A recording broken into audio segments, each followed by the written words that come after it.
പിറ്റേന്ന് സബ്വേയിലെ ഭിത്തി പൊളിച്ച് റോമിനോവിന്റെ ബേസ്മെന്റിലേക്ക് കയറുന്നു ഇരുവരും. ഉള്ളിൽ കയറിയത് മറ്റുള്ളവർ ശ്രദ്ധിക്കാതിരിക്കാനായി കയറിയ വഴി ഒരു പോസ്റ്റർ ഉപയോഗിച്ച് മറയ്ക്കുന്നു അവർ.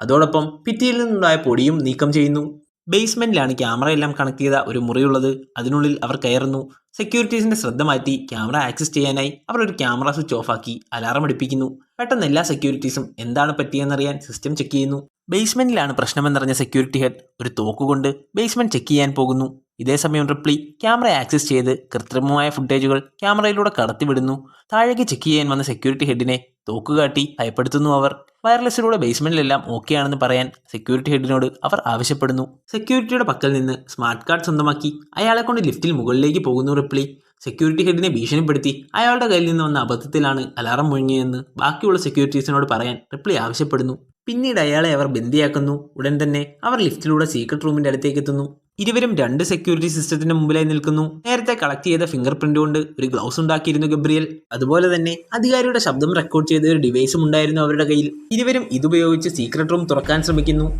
കയ്യിലെ ഗ്ലൗസ് കൊണ്ട് ഒന്നാമത്തെ ലോക്ക് അഴിക്കുന്നു ഗബ്രിയൽ. പ്രീ റെക്കോർഡ് ചെയ്ത ഡിവൈസ് ഉപയോഗിച്ച് സിസ്റ്റം ചോദിക്കുന്ന ഓരോ ഇംഗ്ലീഷ് വാക്കിനും ഉചിതമായ റഷ്യൻ വാക്കുകൾ നൽകുന്നു റിപ്ലി. രണ്ട് ലോക്കും അഴിച്ചതോടെ സീക്രട്ട് റൂം അവരുടെ മുമ്പിൽ തുറക്കുന്നു.